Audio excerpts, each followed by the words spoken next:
Apa Anda sedang memikirkan atau mencari pekerjaan? Jangan sembarang pilih pekerjaan. Banyak jenis usaha dan pekerjaan saat ini memiliki umur yang pendek. Jika salah pilih, Anda akan segera kehilangan pekerjaan atau bahkan usaha itu ditutup. Pandemi COVID-19 cukup mengguncang berbagai aspek kehidupan manusia. Banyak perusahaan yang tutup, banyak pegawai yang terkena PHK, banyak usaha yang jatuh, banyak keluarga kehilangan sumber pendapatan, bahkan banyak yang jatuh miskin, sakit hingga meninggal akibat dampak dari pandemi COVID-19 ini. Karena besarnya dampak yang dihasilkan bagi negara dan perusahaan sedang melakukan penyesuaian-penyesuaian supaya tidak mengalami hal yang sama di kemudian hari. Banyak negara dan perusahaan menemukan ternyata, ada banyak jenis pekerjaan yang sensitif atau rentan dengan perubahan situasi. Di video ini, kami akan membahas 10 jenis pekerjaan yang terkena dampak besar akibat COVID-19, yang juga cukup sensitif jika terjadi goncangan di masa depan. Jenis pekerjaan ini harus Anda waspadai bahkan harus dihindari jika diperlukan.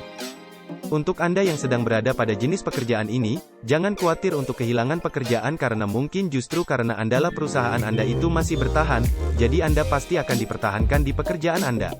Untuk Anda yang baru berniat untuk masuk ke jenis pekerjaan ini, pikirkan secara matang-matang karena di sebagian besar negara dan daerah, pandemi COVID-19 belum berakhir.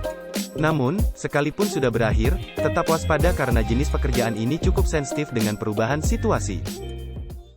Selamat datang di For Smart People Channel. Silakan di-subscribe, dan klik tombol like dan lonceng, supaya Anda bisa menjadi yang pertama mengetahui video menarik dari kami.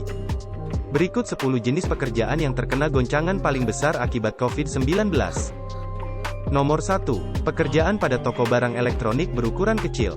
Baik pemilik toko maupun pegawai tokonya berpeluang kehilangan pekerjaan karena saat ini terjadi peningkatan belanja online besar-besaran, bahkan hingga 18% di Indonesia. Kalau toko menjual barang yang berukuran besar mungkin masih bisa bertahan, karena, jika Anda memilih belanja lewat internet, biaya pengirimannya mahal sekali dan berpotensi terjadi kerusakan saat pengiriman. Nomor 2. Pekerjaan yang mengandalkan suara manusia. Pekerjaan yang mengandalkan suara manusia ini meliputi customer service via telepon, pembaca berita di radio, TV, pengisi suara di film, podcaster dan sebagainya. Saat ini teknologi voice over digital atau pengisi suara digital sudah jauh lebih baik dari tahun-tahun lalu. Suara yang dihasilkan dan cara berbicaranya sudah mendekati suara dan gaya manusia asli. Ditambah lagi dengan adanya teknologi kecerdasan buatan yang akan membuat suara ini menjadi seperti asli. Dalam waktu dekat kita akan semakin sulit membedakan suara asli dan suara buatan digital.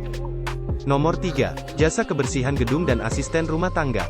Pekerjaan ini sudah mulai diganti dengan alat pembersih robot, mulai dari alat sapu, alat pel, hingga mesin cuci.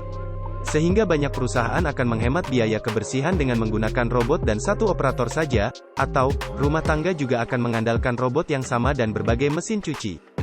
Nomor 4. Pekerjaan pada bidang kreatif. Kalau dulu, kita harus menyewa pemusik untuk memainkan musik yang kita sukai di restoran atau untuk membuat lagu. Sekarang kita bisa menggunakan berbagai media musik seperti Spotify dan aplikasi voice command seperti Google Assistant, Siri dan Alexa untuk menerima perintah memutarkan musik dari kita. Jasa penyiar radio juga akan berkurang karena jasa radio online yang sudah banyak tersedia di internet.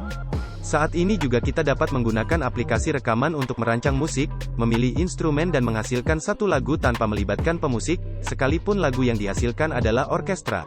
Begitu juga dengan animasi atau seni melukis yang dapat dikerjakan lewat aplikasi. Tentunya tidak akan sama dengan yang dibuat langsung oleh manusia. Namun, jika kita memiliki keterbatasan dana, kita akan memilih menggunakan aplikasi dibanding menyewa ahli seni meski sedikit mengorbankan kualitas dari seni tersebut. Pekerjaan kerajinan tangan pun mulai hilang dengan hadirnya printer 3 dimensi. Nomor 5. Bidang kuliner. Kecerdasan buatan sudah banyak dikembangkan, misalnya di restoran. Saat ini sudah ada beberapa restoran milik Jack Ma di Cina yang tidak menggunakan pegawai satupun. Nomor 6. Bidang pendidikan. Karena berkembangnya sekolah online, pembelajaran online, dan tutorial online, banyak pekerjaan guru atau dosen akan berkurang. Nomor 7. Bidang pertanian. Pekerjaan di bidang ini akan berkurang karena dua hal. Yang pertama karena banyak masyarakat tidak lagi mau jadi petani atau bahkan petani yang beralih profesi menjadi driver ojek online.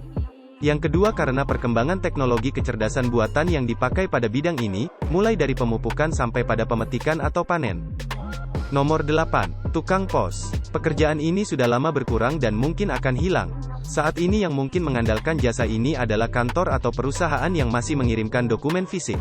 Namun, kebanyakan orang sekarang menggunakan dokumen dan kiriman digital. Nomor 9. Jasa perbaikan jam, barang elektronik dan smartphone.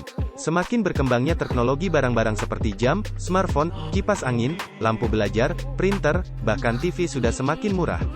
Namun biaya teknisi tidak makin murah. Sehingga, mulai terjadi kecenderungan untuk membeli baru daripada membayar jasa teknisi plus spare part yang rusak yang hampir sama harga dengan barang barunya. Nomor 10. Tukang jahit dan pengrajin mebel atau perabot rumah. Sekali lagi, karena perkembangan teknologi, produksi baju dan mebel lewat pabrik dalam jumlah yang besar sudah semakin murah. Sehingga masih jauh lebih murah beli baju di toko dibanding dengan menyewa penjahit untuk menjahit baju. Jika kita hanya membutuhkan kursi atau meja karena fungsinya, masih jauh lebih murah kita beli di toko daripada memesan khusus pada pengrajin mebel. Sebagai bonus, kami hadirkan dua jenis pekerjaan yang juga harus diwaspadai. Pertama, sopir taksi dan sopir truk yang akan berkurang dalam 10 tahun ke depan khususnya di negara maju. Kedua, bisnis yang terkait dengan industri pariwisata konvensional yang mengharuskan wisatawan datang langsung ke lokasi wisata. Industri pariwisata secara perlahan akan bertransformasi ke wisata digital. Demikian 10 pekerjaan yang harus Anda waspadai. Perkataan inspiratif hari ini, barang siapa setia dalam perkara-perkara kecil, ia setia juga dalam perkara-perkara besar. Dan barang siapa tidak benar dalam perkara-perkara kecil, ia tidak benar juga dalam perkara-perkara besar. Terima kasih sudah menonton video ini. Kami harap, informasi ini dapat memberikan manfaat bagi Anda dalam memilih pekerjaan. Kiranya Tuhan memberkati kita semua.